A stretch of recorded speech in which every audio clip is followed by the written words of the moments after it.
Okay, so how's it going, everybody? We're going to read some more of this book, The First European Revolution, from 1776 through 1815 by Norman Hampson. We already read the first chapter, which was called The Intellectual Climate. Now we're going to read the second chapter, The Political and Social Environment. Okay, so let's go ahead and get into this. The revolutionary crisis in Europe obviously involved many more factors than the conflict of ideologies or mental attitudes discussed in the preceding chapter. Confronted by an enormous accumulation of evidence, the historian is strongly tempted to isolate one prime aspect and to treat this as the primum mobile of all the rest. There is no doubt much to be said for vigorous caricature of this kind, but if one wishes to enter into the complex muddle in which contemporaries somehow or other made the decisions that were to shape the future, one has to try to keep many interests and attitudes simultaneously in mind. To begin with, one must familiarize oneself with the political map of Europe in the late 18th century. Only the exceptional traveler had any personal acquaintance with the Iberian Peninsula. Spain and Portugal still controlled great colonial empires, including the whole of the American continent south and west of the Mississippi. Portugal had economic and diplomatic links with Britain, and Spain a dynasty alliance with France. In both countries, reforming governments were trying to implement some of the ideas of the Enlightenment. Despite all this, contemporaries were inclined to write them off as the epitome of ignorance, superstition, and religious intolerance. Across the Pyrenees, France, by reason of its own population of about 25 million, its agricultural wealth and thriving overseas commerce was potentially the most powerful state on the continent. The French language and French classical taste dominated the cultural life of Europe from the Pyrenees to Moscow.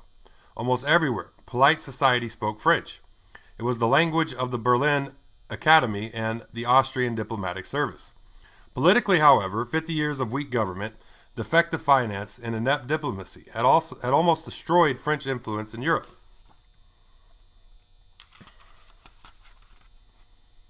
Some maps here.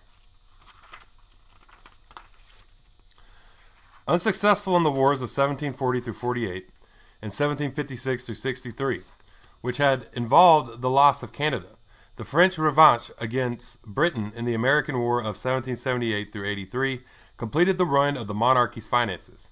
Britain had reached a new height of power and prestige in 1763 as a new Carthage, Europe's foremost commercial and naval power. 20 years later, it was not clear whether the loss of the American colonies that had formed the kernel of her empire was a mere temporary reverse or a symptom of a more serious decline. In 1783, Britain was temporarily isolated, for even the Dutch had joined the coalition against her. She could not, however, be insular. The possession of Hanover committed the monarchy to an active interest in European diplomacy in defense of its continental hostage. The Netherlands were still extremely wealthy. Dutch investors owned 40% of the British and the whole of the American debt. But they had been eclipsed as a trading and naval power by Britain, and except during the American War, they tended to follow the British wake and to rely on British protection. The Italian peninsula, divided among several small states, was enjoying temporary respite from its customary role as the cockpit of Europe. Bourbon and Habsburg influence were uneasily balanced, the former house ruling Naples and Sicily, and the latter, Tuscany and the Milanese. The Kingdom of Savoy, which also ruled over Sardinia, was the most important independent state, which had preserved itself by the desperate reversal of its alliances during many a European conflict. The two commercial republics of Venice and Genoa were patrician oligarchies in economic decline. Across the center of the peninsula stretched the Papal States, whose defense committed the Holy See to diplomatic contortions that were liable to inhibit its religious policies. In the center of Europe lay the Holy Roman Empire. This medieval survival had lost much of its former cohesion, but despite its unimportance as a military or diplomatic entity, its convoluted tensions and rivalries provide an important key to many of the policies of the revolutionary and Napoleonic age. The empire did not correspond to any natural frontiers. It excluded the Hohenzollerns' Prussian territories and the Habsburg Kingdom of Hungary, while it included non-Germanic territories such as the Austrian Netherlands, most of what is now Belgium, part of Italy, and some of present-day Yugoslavia. Two European ruling houses dominated the affairs of the empire. the Habsburgs, who were in effect hereditary emperors, and the Hohenzollerns. The rivalry of these powers, which had fought each other from 1740 to 1748, and again from 1756 to 1763, for the possession of Silesia, determined the policies of the rest. Within the imperial boundaries were other states, which, although of secondary importance, were still recognizably states, notably Bavaria and Saxony, each with a population of about 2 million.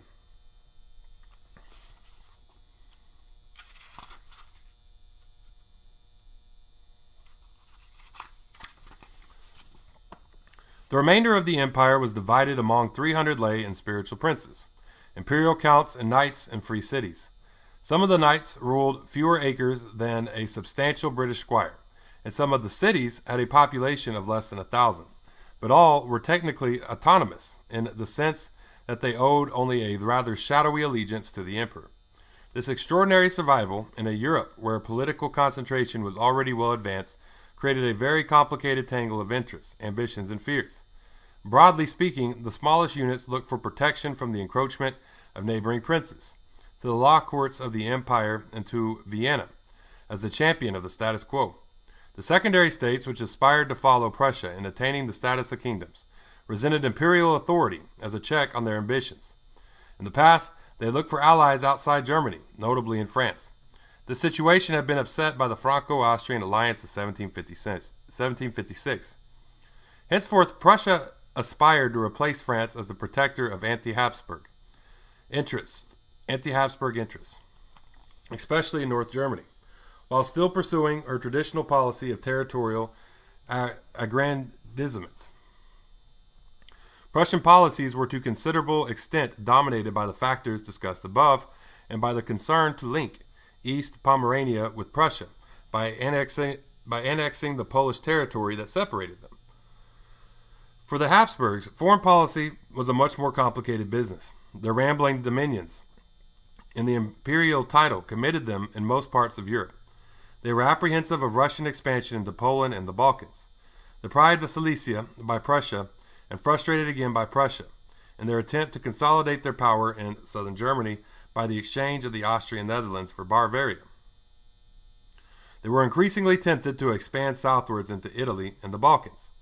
As Holy Roman emperors, they recognized some responsibility for the defense of Germany, and thereby incurred dangerous commitments and innumerable animosities in return for a measure of diplomatic influence. Scandinavia, which had been the center of an important struggle for power at the beginning of the century, had become something of a backwater with the collapse of the Swedish Empire. Denmark, which controlled Norway, was of some importance by reason of its local naval power, which enabled it to block entry to the Baltic, but the main concern of Sweden was to defend Finland against the threat of Russian expansion. The situation in Eastern Europe was dominated by the rising power of Russia. From the War of 1756 onwards, the threat of Russian armies was a growing preoccupation of the European chancelleries. The internal administration of Russia remained backward and inefficient, but Catherine, the able ruler from 1762 to 1796, profited from the rivalry between Austria and Prussia to expand Russian territory enormously to the west and south.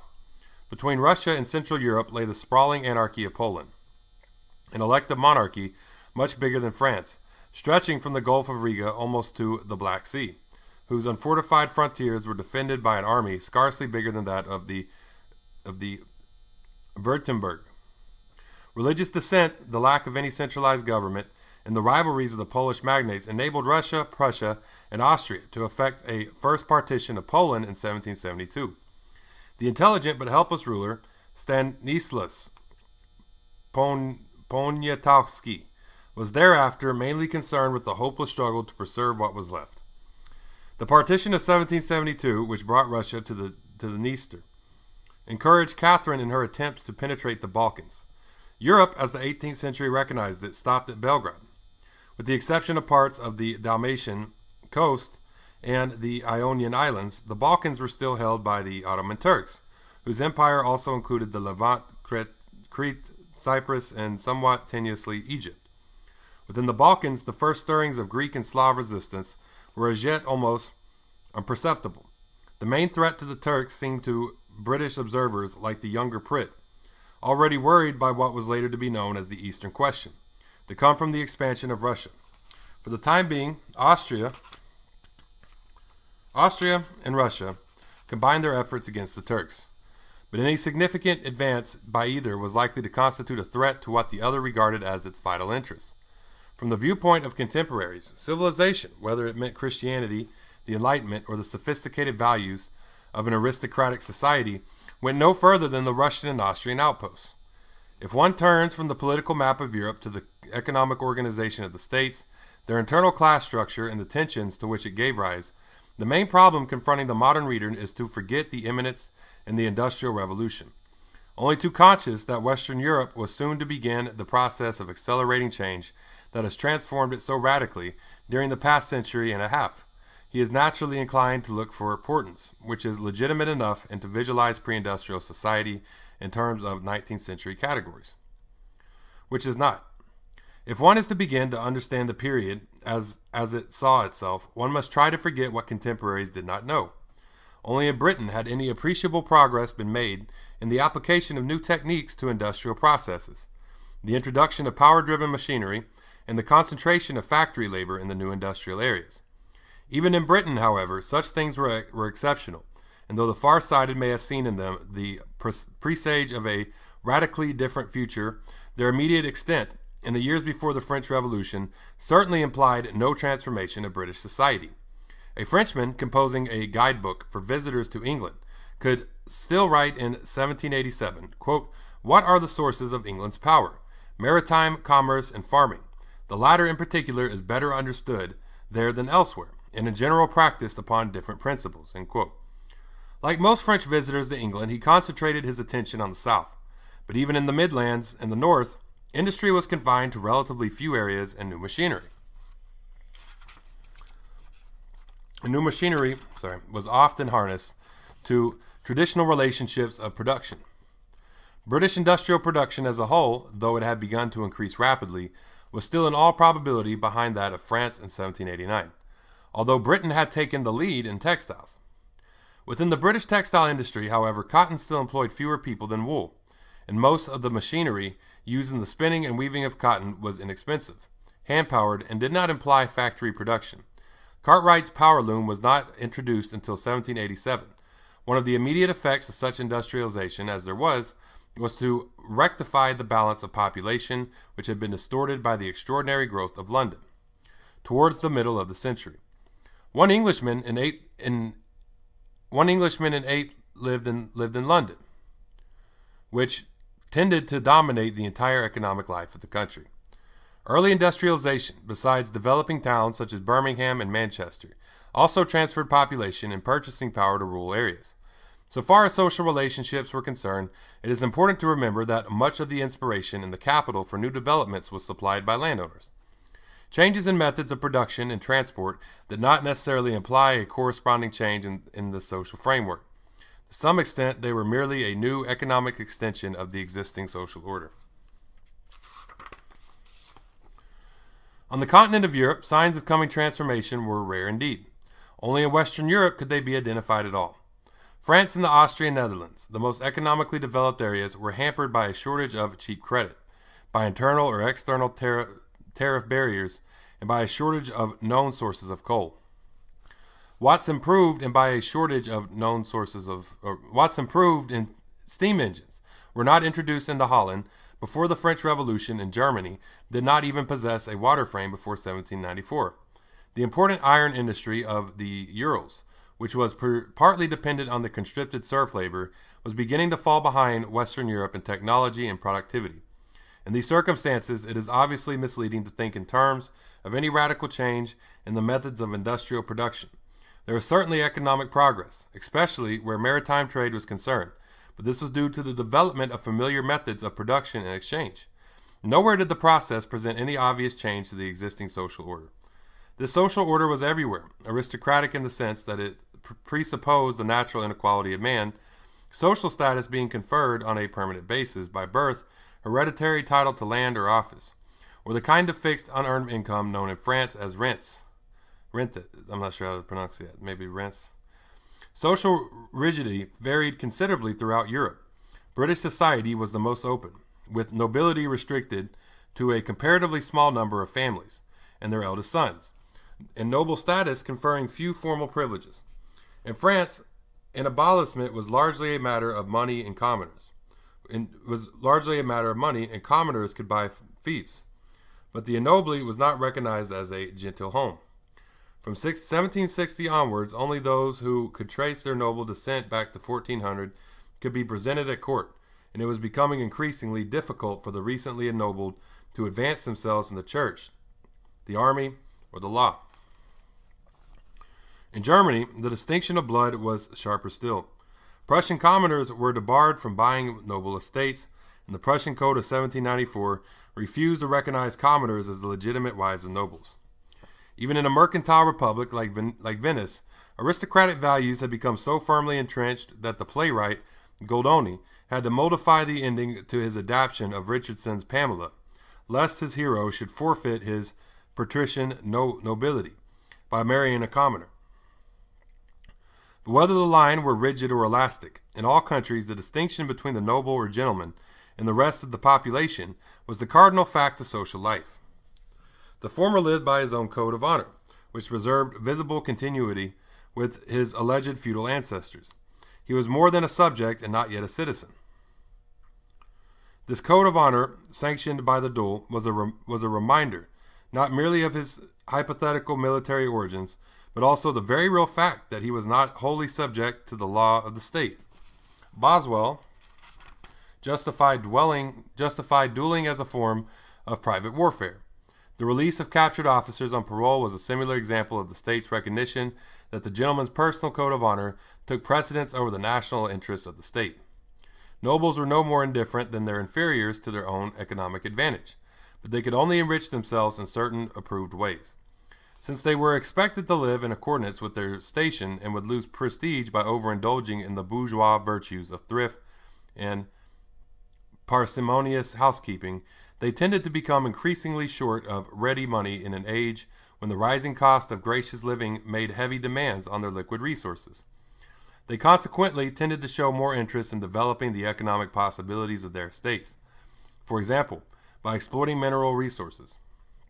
In Britain, many went on for agricultural improvement, and in France, nobles were tending to employ professional feudistas to make the most of their manorial rights. Much, if not most, of the heavy industry on the continent was dependent on aristocratic capital and initiative. The nobility also set the standards that were accepted by those immediately below them. G.V. Taylor has shown in a penetrating study that the most respectable form of middle-class wealth was what most closely approximated to aristocratic criteria. The kind of proprietary wealth in land, office, or rentes that involved a minimum of risk and could safely be handed down in the family. For the security and social dignity conferred by property of this kind, socially ambitious investors were prepared to accept a low return on their capital, to quote Taylor, quote, even in the values of the third estate, diverse as they may have been, esteem was associated with proprietary wealth. Capitalism, which offered neither the assurance nor the standing that went with land and office, was simply a way direct and dangerous of getting rich, end quote. The capitalist entrepreneur, speculating with borrowed capital and few fixed assets of his own, was not typical of the upper middle class, but of those who aspired to join it. If successful, his first concern was normally to translate his wealth into the fixed and hereditary forms that alone conferred social distinction. Even in the thriving port of Bordeaux, for example, there were no merchants in the local academy, where nobles and clergy mixed with the most respectable members of the third estate. As we shall see, the similarity of economic interest between the nobility and the upper middle class by no means excluded the sharpest social tensions. It is, however, misleading to think in terms of an aristocracy challenged by, quote, a rising middle class, end quote. That was the vanguard of nascent capitalism. It is significant that the word bourgeois in France was commonly used to indicate a man who lived on his rents. What the well-heeled bourgeois resented was not so much economic frustration as social disparagement. His ambitions were bound up with matters of precedence and hereditary status, rather than with the indefinite accumulation of wealth. In France, especially, He was becoming tired of trying to climb a ladder that earlier climbers were trying to pull away from him, and increasingly ready to assert that all gentlemen ought to enjoy the kind of formal equality that obtained in Britain. Except where banking was concerned, however, the gentleman was not to be confused with the capitalist. The, quote, good luck stories of the 18th and early 19th century, like that of the Balzacs, Charles Grandit, were normally associated with overseas trade, where risky speculation was common, and those who did not go bankrupt might hope to become rich. Perhaps for this reason, some of the great seaports, such as Marseille, Bordeaux, Nantes, and Hamburg, produced a more lively society than inland towns. There was not much in the organization of manufacturing industry to encourage radical thinking or a sense of change. Almost everywhere, production was controlled by guilds, whose raison d'etre was the restraint of competition, to avoid overproduction for a market assumed to be static. Guilds were semi-religious fraternities, as well as economic organizations, and their processions, banners, and rituals were part of a medieval past. Guild relationships were very different from those of industrial capitalism. The journeymen and apprentices, sometimes living under their master's roof, did not regard themselves simply as his employees, and the economic interests of the whole team were more complementary than competitive. One reason for this was the fact that wage rates, like so much else, were often fixed by tradition.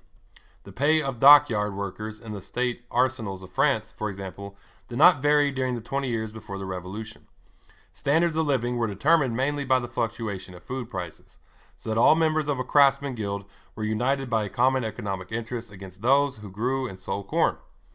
Urban populations in the 18th century invariably included a very high proportion of domestic servants, 15% in the case of Berlin, a city not noted for its affluence or extravagance. With the partial exception of the Mediterranean area, large towns had mostly developed as centers of court life, administration, or law, which in every case implied a resident aristocracy, with its demands for servants and luxury trades.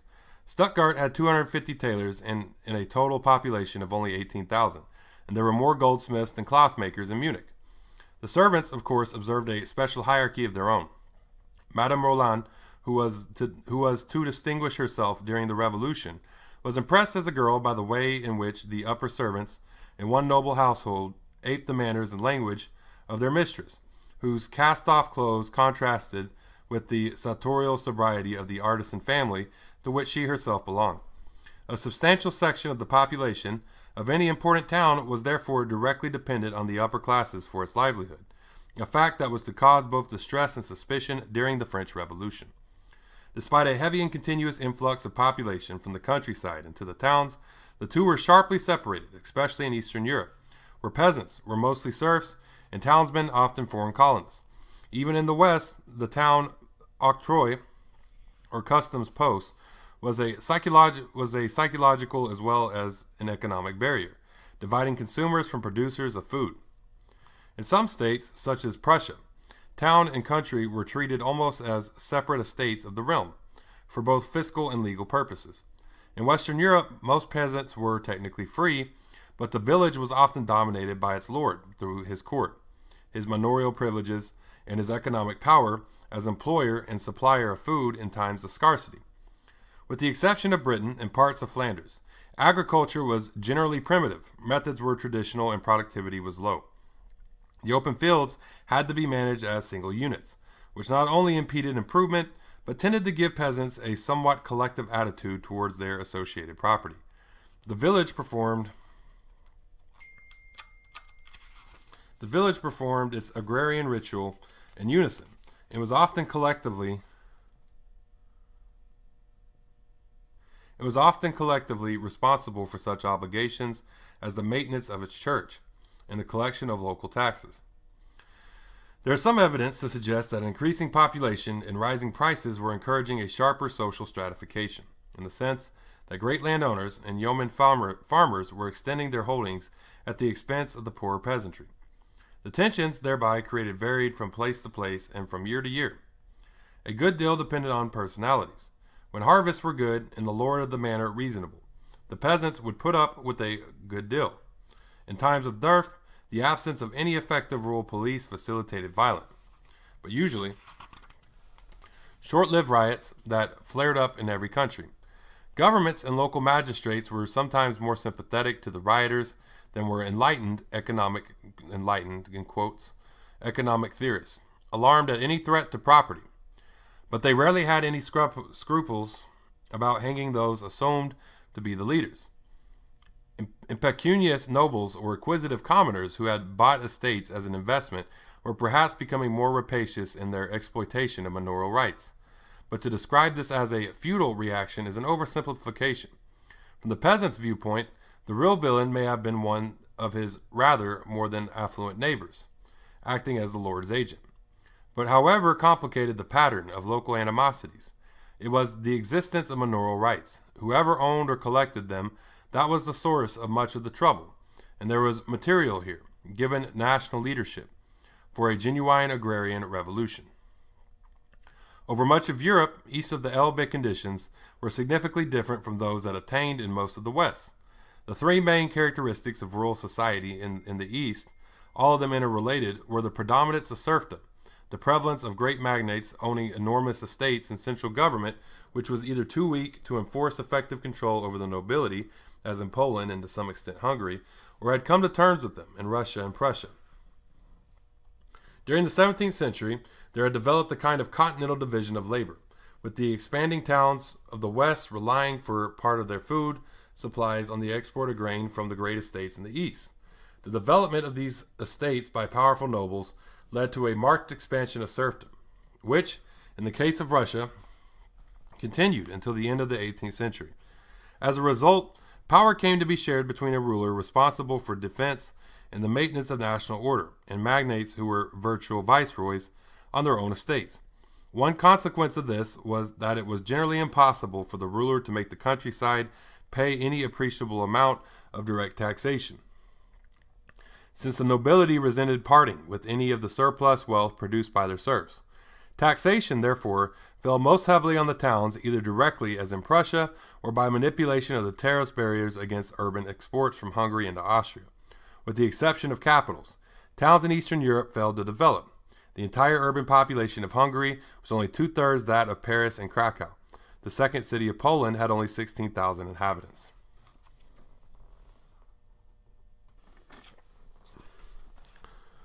The resulting society was stratified with a rigidity unknown in the West. A German writer commented in 1788 on the very remarkable distance which separates the classes in Germany education. In Germany, education and to some extent the political constitution have drawn a much more precise frontier between them than in most other countries. In Poland and Hungary, the population of the towns was often foreign, either Jewish or German.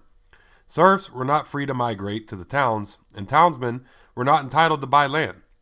One must beware of regarding the serf as ipso facto, an illiterate peasant. In Russia, at least some serfs were employed as artists, doctors, and even tutors.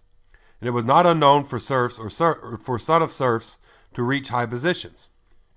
But whatever the attainments of a minority, a society in which serfdom predominated was not one in which a powerful urban middle class could evolve. In Prussia, in particular, the extreme social rigidity and crippling taxation imposed by Frederick II had produced a crisis of immobility. Nobles denied the means of enriching themselves by trade and the professions. Crisis of mobility. Nobles denied the means of enriching themselves by trade and the professions, were unable to sell land to commoners, and the value of their estates declined in consequence. Since the state depended on the fiscal contribution of the towns, a state bank controlled credit and the state fixed prices. Fiscal and economic policy were entangled in deadlock. It was impossible to encourage the economic development of the towns without prejudicing the national budget, and the militarization of Prussia by the Hohenzollerns seemed to have reached its culmination in economic paralysis. The economic situation of Europe was therefore extremely complex, and during the 18th century, East and West continued to move in divergent directions. Even in the West, however, there were few signs of an ambitious, aggressive industrial middle class, straining at restrictions imposed on new productive techniques by an aristocratic and landed society. Most people thought in terms of relatively static society in which economic progress implied the gradual expansion of traditional activities within an unchanged social framework. Security was the main consideration, and social status was associated with stability rather than with enterprise. Money mattered at all levels of society, but its main social function was to acquire not more money, but the approved kinds of inheritable property, which, with the passage of time, would identify their possessors with those who had put their fortunes to similar use in the past. In the more mobile society of the West, at least birth, had generally more to do with the chronology than with chromosomes. Advancement was seen in terms of assimilation to an existing order. In France, in particular, there may have been a good deal of resentment against what were increasingly regarded as irrational distinctions conferred by birth, but the rentiers and professional men who felt this most strongly were not the vanguard of a rising economic class. Their grievances were primarily social, and their aim was not to revolutionize the economic basis of society, but to dismantle social barriers between men whose sources of wealth were fundamentally similar. Although there were few signs of economic conflict within the dominant social classes in the generation before the French Revolution, this was nonetheless a period of widespread tension, in marked contrast with the first half of the century. Rulers and their peoples found it increasingly hard to maintain a tolerable modus vivendi. R. Palmer, to whose analysts of European and North American society at this time historians are very much indebted, has Christ in the period, quote, the age of the democratic revolution, end quote, and thereby provoked considerable controversy. Since a, quote, democratic revolution, end quote, is not an objective fact like the Lisbon earthquake, the question at issue is not to decide whether, when, or where the democratic revolution occurred, but whether it is illuminating to consider the bewildering complexity of events from this particular viewpoint. If one thinks in terms of a period extending as far as 1799, Palmer's perspective has much to commend it. Within the context of the present chapter, it is more helpful to regard the age as one of aristocratic counteroffensive. Most European conflicts at this time arose from a struggle between autocrats who were trying to innovate in the interest of efficiency, and privileged nobles who resisted them in the name of an older conception of a pluralistic, traditional, and particularist society. Beneath this aristocratic stratum were educated and socially ambitious commoners, with reforming ideas of their own who remained as yet politically inactive, and tended to be disregarded by both protagonists. In the case of republics such as Geneva in the Netherlands, and from this point of view, Britain was virtually a republic. The top stratum of autocracy had been removed. Political power in the Republicans was mainly in the hands of conservative patricians, who were challenged by a social group of somewhat inferior status, but nevertheless men who in Britain would have been recognized as gentlemen. In all countries, the struggle was waged between minorities, with hardly anyone contemplating the enfranchisement of the urban and peasant masses. The situation varied from one country to another, and every conflict raised issues of great complexity. In a brief study of this kind, it is necessary to deal in broad categories, which almost inevitably convey a misleading impression of uniformity. If, as a result, the reader gets too emphatic a picture of the wood, I hope he will remember that the solid timber comes from the individual trees. In some parts of Europe, the kind of royal absolutism that Richelieu, Mazarin, and Louis XIV had established in France in the 17th century was still in the process of development. The essence of such absolutism was that political power be concentrated in the hands of the king and of those agents to whom he chose to delegate authority. This denied the hereditary court dignitaries into national and local diets, even a consultative role in the formulation and execution of policies. The process had nowhere been carried to its logistical conclusion. Even in France, the parliaments claimed to play a political part in addition to their everyday function as appeal courts, and some provincial estates survived in peripheral areas. In the Habsburg Empire, it had scarcely begun. Charles XI, 1711-40, had made concessions to everyone who would agree to uphold the pragmatic sanction by which his daughter, Maria Theresa, was to inherit his dominions. Maria Theresa, from 1740 to 1780, and her son, Joseph II, 1765 to 1790, who ruled jointly with her from 1765, set about the task of concentrating power in the hands of the central government. The Hungarian Diet was rarely consulted, and the suppression of the Bohemian Chancery transferred power from the local nobility to the Viennese bureaucrats. As in the France of Louis XIV, the intention of the rulers was not to effect any kind of social revolution.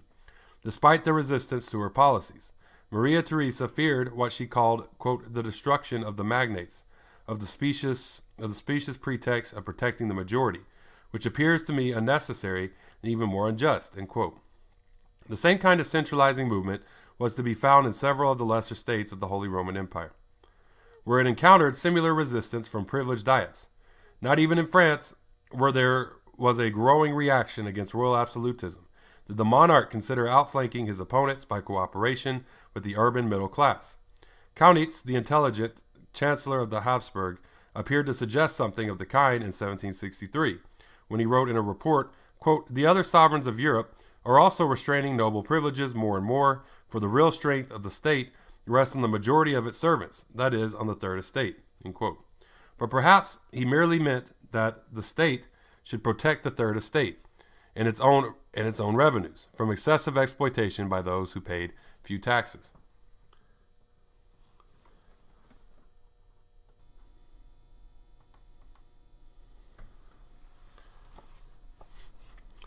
Where absolutism was already well established in one form or another, as in France or in Prussia, its evolution from personal despotism to rule by a professional bureaucracy altered the balance of social forces. Personal despotism implied that the ruler and his agents would have to challenge the traditional military nobility in what Palmer describes as constituted bodies, of which the most important were the law courts. With the passage of time, the defeated nobility came to terms with the absolutist state, which allowed rulers to absorb men from the great noble families within the machinery of government. In Prussia, the Bismarcks, who had hitherto remained aloof, finally sought administrative posts under Frederick II, while the agents of Bourbon government in France were increasingly drawn from the kind of families that Louis XIV had been at pains to exclude. As this process continued, the royal servants, who had often used their power, like the Colberts, to marry into the nobility, became assimilated with the older noble families, with whom they worked in harness, and the social outlook of the administration itself became more and more aristocratic. This was particularly evident in Prussia, where Frederick II reversed his father's policy and actively favored the advancement of nobles within his civil service. In this way, the tension between reforming absolutism and aristocratic conservatism was transferred within the machinery of government itself. In the Netherlands, Geneva, and Great Britain, political power tended to be concentrated in the hands of a relatively small number of patrician families. To quote the author of the French guidebook once again, in Great Britain, some are peers of the realm in the upper house. Their sons, relatives, and connections, and another part of the nobility, are in the lower house, as well as the gentry of the provinces, end quote. For different reasons, these oligarchs found their political power being challenged by burgesses, the patriots of the Netherlands and the citoyens of Geneva, and a coalition of urban and rural gentlemen of somewhat similar status in Britain. These were not strictly speaking democratic movements, although they advocated a widening of the franchise, or the transfer of more power to existing elected bodies. They paid no attention to the great majority of the population, which, in turn, viewed them with indifference. Nevertheless, the situation was significantly different from that in the absolute monarchies, for the radicals who challenged conservative aristocrats could not use royal arguments of divine right or enlightened despotism.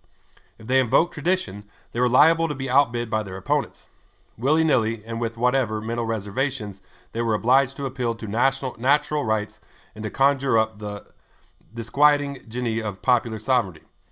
This emerged clearly in Britain in 1769, when the question of whether Wilkes might lawfully be excluded from the Parliament, to which his Middlesex constituents had elected him, raised just this issue. These various sources of friction were given a sharper edge after the end of the 7 Years' War in 1763, by the fact that the top-heavy governments of several European states had outgrown their economic sources and found themselves short of money. In this sense, it was the absence of an industrial revolution, and of the enormous increase of wealth it was to generate, which was a major factor of social tension.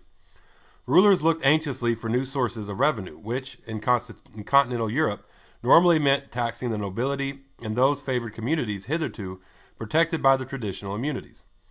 It was the need to raise an army to reconquer Silesia, and when this had been abandoned in 1763, to find compensation elsewhere, that drove Maria Theresa and Joseph II to embark on a policy of general reform. Joseph's agrarian reforms were intended to enrich peasant taxpayers and to divert more of the wealth they produced from the manorial lord to the state. He increased the... There's no land in there. I don't know where I got land. Maybe the word lord. I'm going to read that again. Joseph's agrarian reforms were intended to enrich peasant taxpayers and to divert more of the wealth they produced from the manorial lord to the state. He increased the annual income of the monarchy by as much as 70%, and provoked revolts in both Hungary and the Netherlands in the process.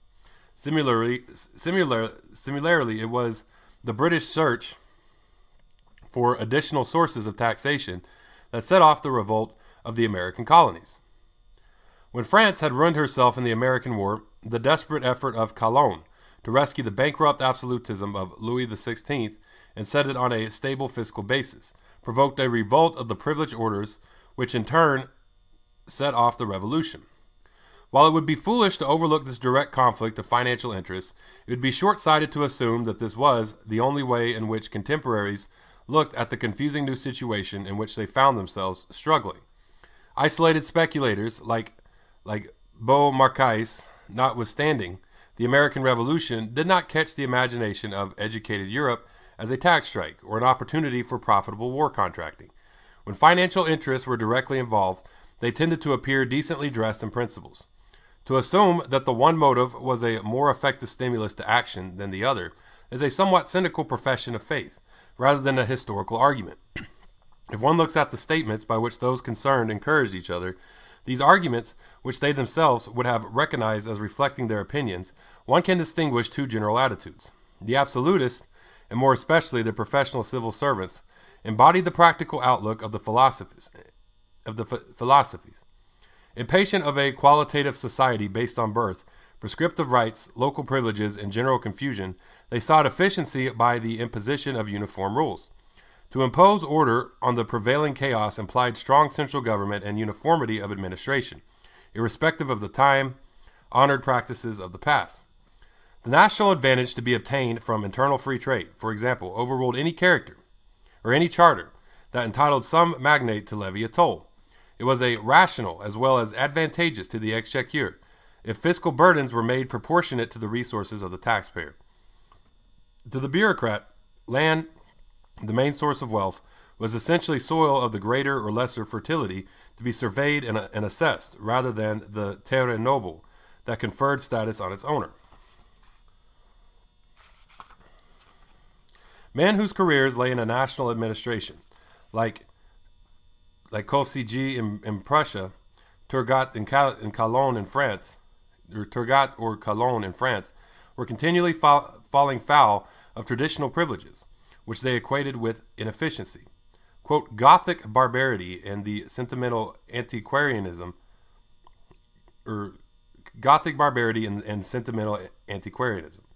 exasperated by the way in which privileged minorities invoked constitutional precedents in defense of their particular interests, the ministerial reformers agreed with the physiocrats that only absolutism would dare to cut through the jungle of vested interests. When such men spoke of a constitution, they meant ordered and uniform government in accordance with law, but not necessarily the existence of representative institutions. This ambiguity was to become more pronounced as the revolutionary crisis developed. It probably confused contemporaries, and it has tended to mislead historians ever since. If the reforming autocrats invoked the support of the philosophes, most of whom rallied around their patrons, Catherine and Frederick, at the time of the first partition of Poland, their opponents tried to enlist both Montesquieu and Rousseau in the fight against what they called ministerial despotism. The best documented example of the direct influence of these writers is provided by the flood of pamphleteering, provoked by the French crisis of 1787 through 88. To quote one of the anonymous authors of the time, Quote, people parade and repeat everything that Montesquieu and Rousseau have so justly inferred against despotism, end quote. The parliaments of Bordeaux, Grenoble, Toulouse, and Perpignan, and the Standing Committee of the Breton Estates, all claimed to be acting in accordance with Montesquieu's principles. In the pamphlet War, defense of local privilege was carried to extraordinary lengths. According to a self-styled patriote of Toulouse, quote, the natural rights of municipalities, common to all men, are inalienable, imprescriptible, as internal as nature which forms their basis, end quote. Lawyers attached to the Breton Parliament insisted that, quote, there is no law which does not become peculiar to Brittany as soon as an attempt is made to implement it in that province. The Estates General themselves have no authority over the administration of Brittany, end quote.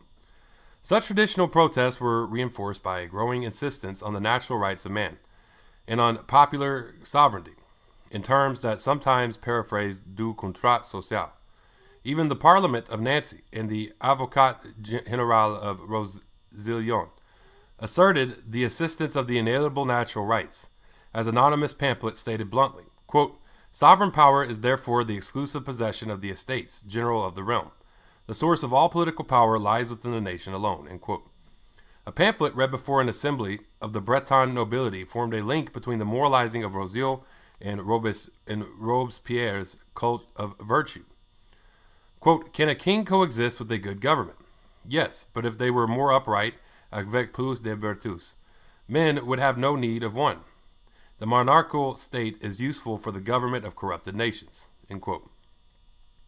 The conflicts that were shaking some of the major European powers were therefore seen by some of the participants as struggles between innovating absolutism and representative institutions that were defended on grounds of either sacred tradition or abstract right. On the whole, the conservatives fared rather better than the reformers. The more cautious and successful of the absolute monarchs, Catherine in Russia, Frederick in Prussia, and Gustavus III in Sweden, made social and economic concessions to their nobles in order to safeguard as much as possible of their political power. In the case of Catherine, her charter of 1785 gave the Russian nobility for the first time the status and privileges of a European aristocracy. Louis XVI also made repeated concessions to conservative interests, beginning with the sacrifice of Turgot in 1776.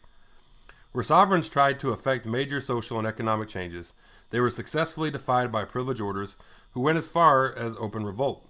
When Joseph II died after revoking many of his decrees, Hungary was on the edge of revolt, and the Austrian Netherlands had already proclaimed their independence. When Calonne pushed the vacillating Louis XVI into action in 1787, the result was the capitulation of royal authority in the following year, and the summoning of the Estates General, something that Richelieu, Mazarin, Louis XIV, Louis XV had all managed to avoid. Poland was a special case, since it was impossible to separate domestic reform from foreign interventionism designed primarily to keep the country helpless. When a moderate constitutional revolution in 1791 proposed to curtail the virtually sovereign power of the magnates, it was Catherine, rather than the local nobility, who stamped out what she found it convenient to denounce as a center of revolutionary agitation. In Eastern Europe and the Netherlands, and in Geneva also, the defeat of the reformers was the result of foreign intervention. But in Britain, where no such interference was to be feared, a powerful reform movement launched in 1779 had petered out by 1785, and petitions of 1787 through 90 to relieve the dissenters from the discrimination of the Test Act all came to nothing. By 1789, the nobility of the entrenched oligarchs seemed to have triumphed over every attempt to curtail their privileges or to challenge their monopoly of power. But already in France, the very concession that marked the victory of the privileged orders, the convocation of the Estates General, was to unleash a new movement that would upset all the former calculations.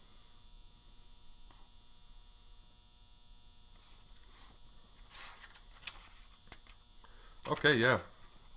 So that is the second chapter of this book, and that's called The Political and Social Environment. This book is called The First European Revolution of 1776 through 1815. Next chapter is going to be The French Revolution and the European Reaction.